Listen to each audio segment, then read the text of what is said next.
Welcome to the Tech Show. I'm Sonya Gavankar. Today we open a window into the latest defense technology. We have online safety issues all over the latest, and then another gadget tries to take my money. All that and more coming up on the Tech Show.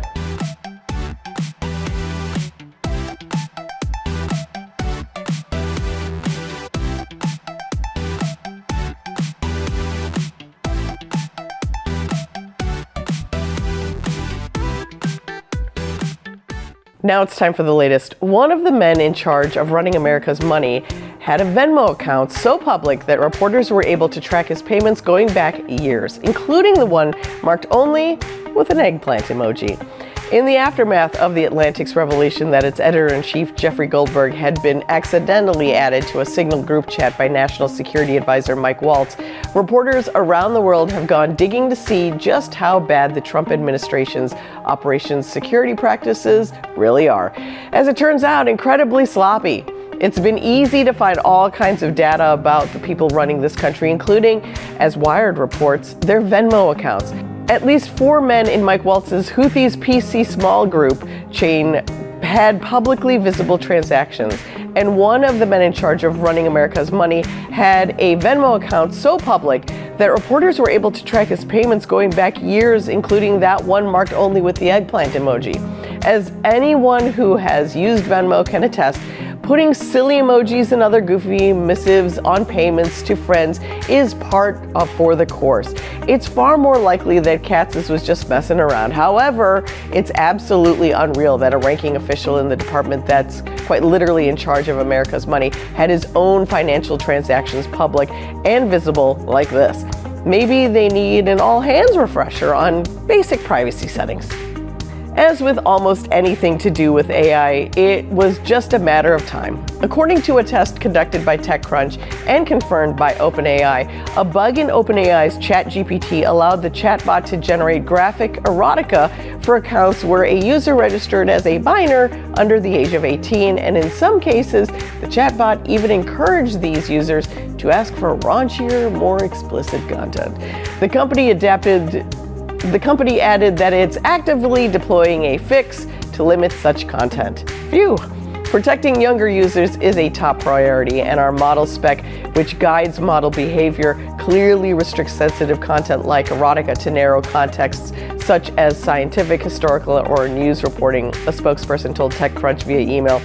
In this case, a bug allowed responses outside those guidelines, and we are actively deploying a fix to limit those generations. TechCrunch's aim in testing ChatGPT was to probe the guardrails in place for accounts registered to minors after OpenAI tweaked the platform to be broadly more permissive.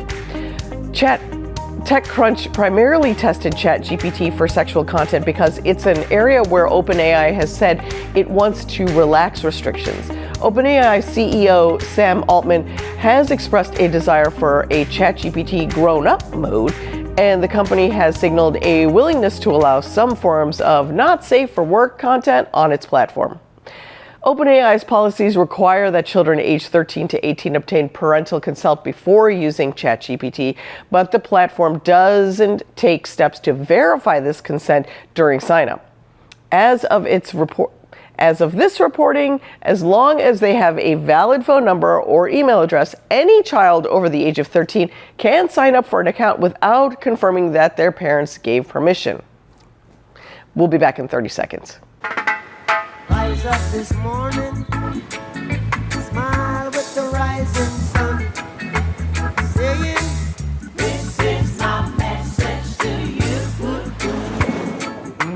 Singing, don't worry about a thing, 'cause every little thing. Book Sandals St. Vincent and the Grenadines in our Winter Blue sale. Visit sandals.com or call 1-800-SANDALS. Dryuary is over, so maybe it's time to upgrade your wine game. The Boxel is a great way to ease into that. While there's no on button, there is some great innovations that elevate your wine experience. Box wine is no longer your grandmother's Franzia boxed wine. Evolving from a cork shortage, consumers are realizing a sealable option actually keeps your favorite beverage fresher longer. Boxel keeps that oxygen away from the wine, preventing oxidization and keeping wine fresh for a month. So you can enjoy a glass whenever you want without worrying about spoilage by constantly applying pressure to keep all the air out of the bag or having that gross box on your countertop or in your fridge. This nice little contraption sits smartly on your bar or countertop. It works by automatically raising the wine up, allowing the spigot to be over the glass. So you're not constantly like juggling with a box and trying to get gravity to do its work to get out that sweet, sweet nectar. The patented lift mechanism is actually compressing the bag, so no tipping or holding that awkward cardboard box, and just enjoying the wine, enjoying the experience. And to be honest, you could buy liquid pouches and fill them with any beverage. They actually make those pouches that are refillable. The Boxel holds a 20 glass or 3-liter bag in a box. Because you don't have to plug it in, it means that you can also carry it to parties or just pick it up and take it with you. It's super easy setup. Okay, so it opens with just a click right here. And the Boxel opens effortlessly. Simply put the bag in and close the lid. Now I'll be honest with you, I feel like it should do something. It doesn't, because it's already set up. As you drink the liquid, the plate inside will actually push up and out that oxygen, so that way you can just enjoy your drink. That contraption in the bottom will actually push the air up, so it'll make sure that there's always your beverage ready to come right out. So take advantage of their free shipping. Get one, get two, get several. You can have all your beverages lined up on the counter, especially for parties. So easy. Boxel, we love this. Cheers to you. We'll be back with more of the Tech Show in just a minute. Stay tuned.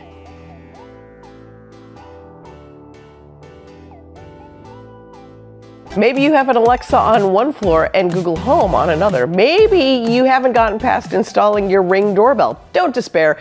Home automation guy who spent 2 years designing his smart home takes us through his do's and don'ts in today's home tech.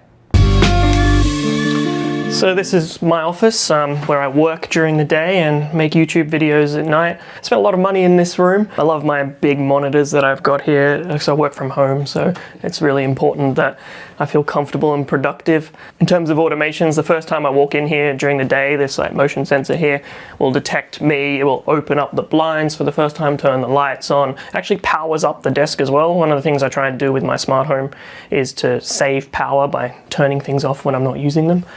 So there's a smart plug back there that turns on the monitor so they're not wasting standby power at night.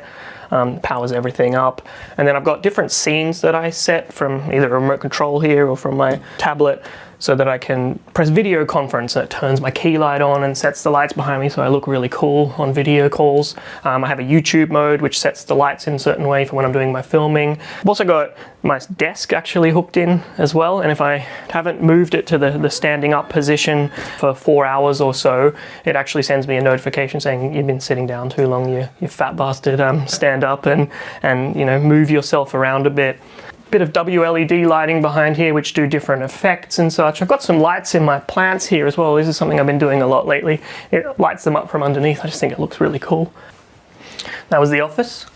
All of the hallways and stairwells have pretty much the similar automations. The blinds here go up and down automatically in the morning and the evening. If it's going to be hot that day based on the forecast temperature, they stay quite low so that the heat doesn't come in.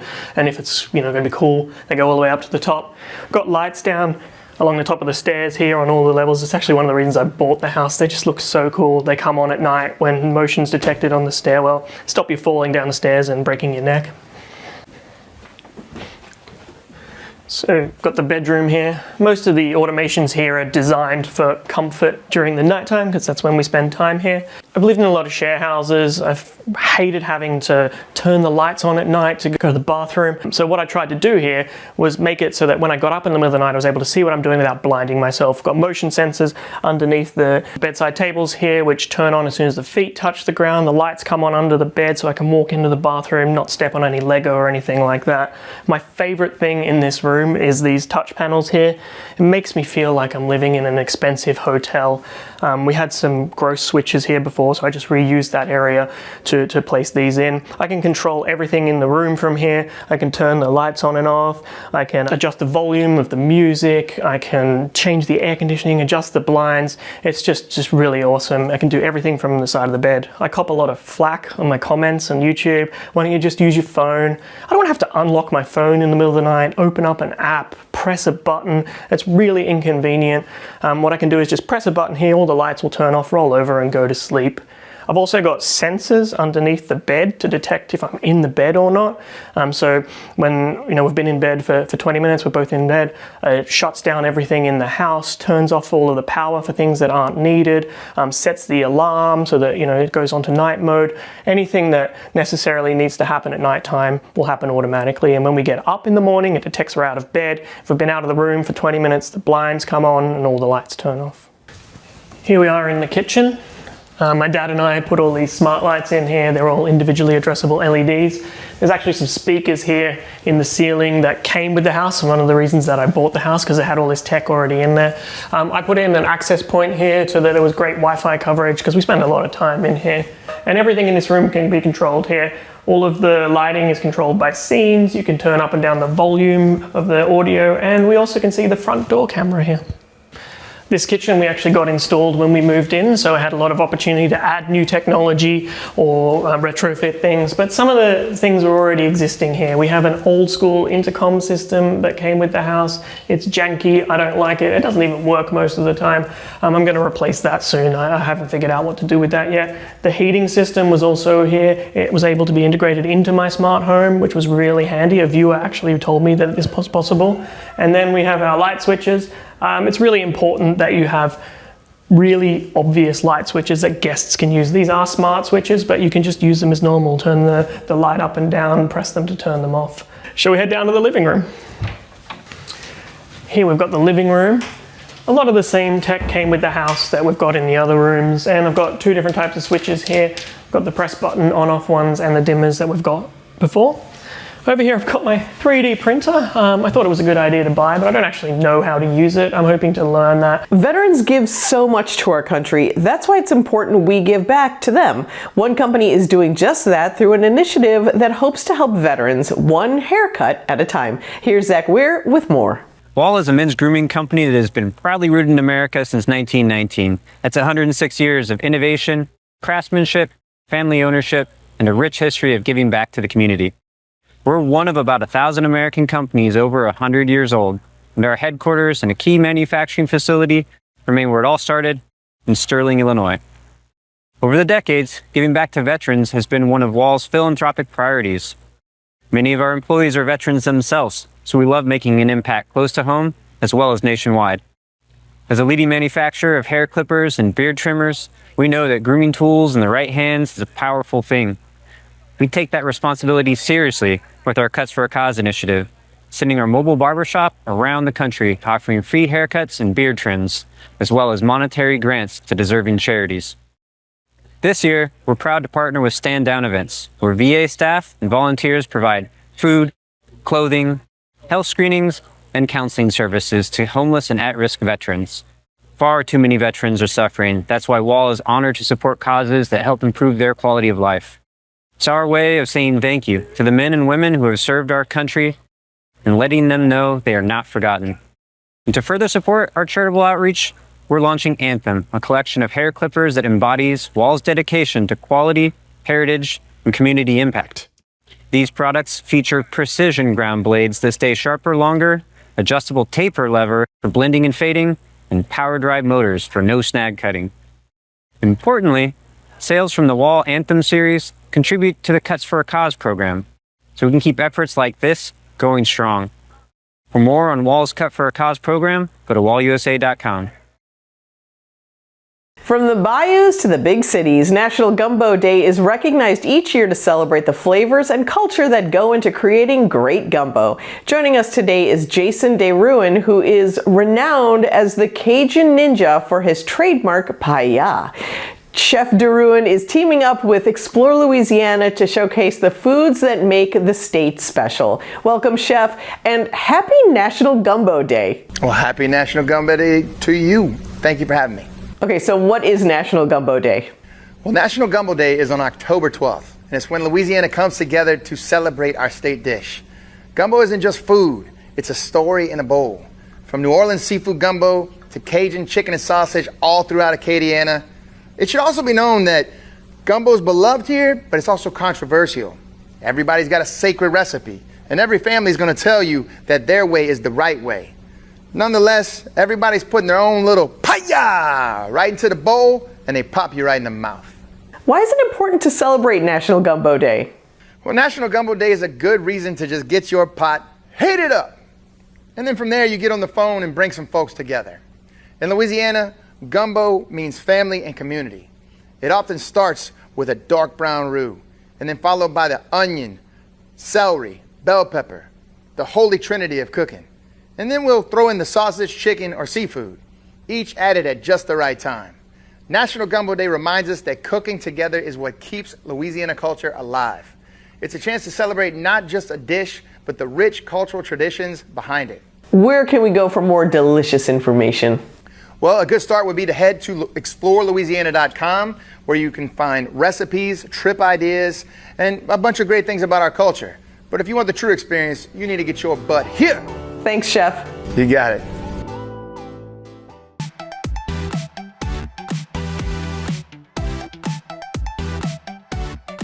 The weather has finally warmed up, so you know what that means. Let's get grilling. Joining us are two nationally acclaimed barbecue chefs, Eric Gephardt and Jacob Lubers, showcasing the newest grills from Kamado Joe and Masterbuilt, along with surefire recipes that will wow at your next cookout. Hello, guys. Hey there, and happy grilling season. Chef Eric here with my good friend Jacob Lubers.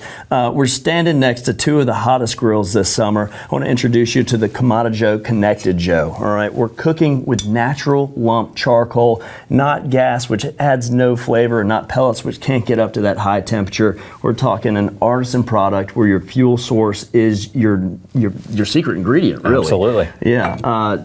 Chef, talk us through the digital aspect of these grills. Yeah, the digital aspect, I know the Kamado Joe does it well, and this Masterbuilt as well, just makes that, some people get intimidated by some of those more traditional charcoal grills. We're making it easy here. So easy to light, then once we have it lit, we can go any temperature we want, low to slow. We just dial it in. You can use the phone app. You don't have to worry about it. Walk around, go about your day, and you know your grill's doing what it needs to be doing. I like to tell people a couple of tips for cooking for a large group. If I'm doing 4 or 5 steaks or more, get that larger roast, all right? These are both best in class, low and slow and fast and furious. So we can put a little smoke on there, take that roast to just below where we want it to finish, and then hit what we call the barbecue pause button. The Kamado Joe and the Masterbuilt do a great job, and then we're going to slice those steaks right in front of people, sear them. We're going to crank those temperature up with the digital access. Big, bold, blistering sear. Any thoughts on how to cook for a large crowd? Yeah, when I'm cooking for a crowd, I always like to make sure they're always eating. So if we're doing something low and slow, whether it's like these ribs up here, some pulled pork, some brisket, that's gonna need some rest time.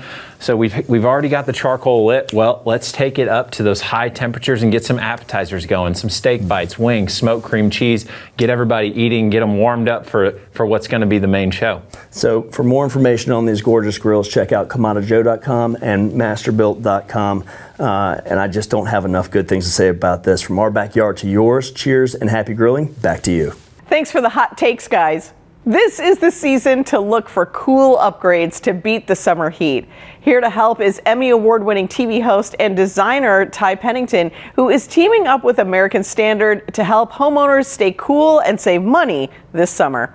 Pennington has hosted shows like Extreme Makeover, Home Edition, and Trading Spaces, and he's currently hosting 2 shows on HGTV, Battle on the Beach and Rock the Block. Hello, Ty.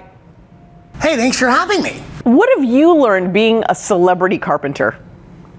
You know, I think the experience has taught me how to make a big difference without tearing down a bunch of walls, right? So simple, manageable upgrades like updating insulation or adding a thermostat that can provide such needed relief during like brutal summer months. And that's why I'm teaming up with American Standard to share solutions that can lower energy bills with smart, practical fixes that don't break the bank, but boost that quality of life. Will adding smart technology make a big difference?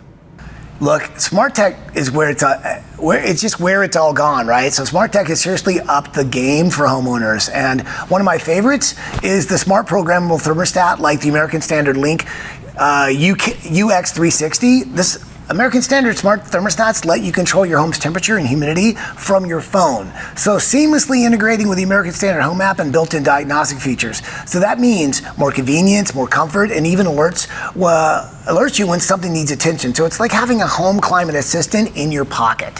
Why should someone consider upgrades? Honestly, I think it's about the serious savings that you can save on your energy bills, right? With smart upgrades, like HVAC equipment, like the ones from American Standard, are the most efficient for your home. These units are built to keep your home cool without working overtime. So keeping the heat out means a system doesn't have to work as hard. Trust me, small changes equal big savings. And I'm a big fan of American Standard. It's a trusted name in the HVAC industry for over 100 years. The company has earned a reputation for its reliability and performance across all its product lines. Where can we go for more information? Definitely go to AmericanStandardAir.com. Thanks, Ty. Thanks for having me. We have to take one final break, then we're back with Take My Money right here on The Tech Show. Stay with us.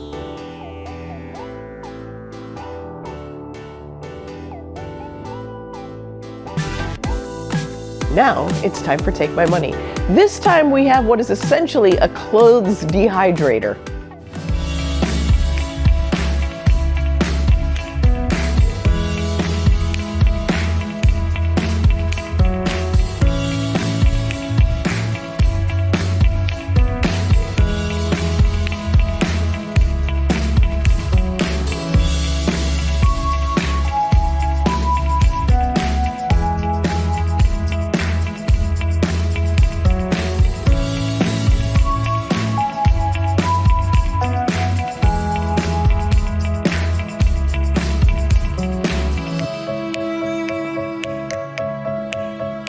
Okay, I recently took a family vacation that involved lots of humidity and swimming and hiking and jungle environments. So you can just imagine what our luggage was like when we got home and opened up all that dirty laundry. So I kind of like this idea, but really I wouldn't have wasted the electricity on jungle clothes, because really what I want it to work for is work clothes. You're on a business trip, you want to refresh a jacket and wear it on the way home.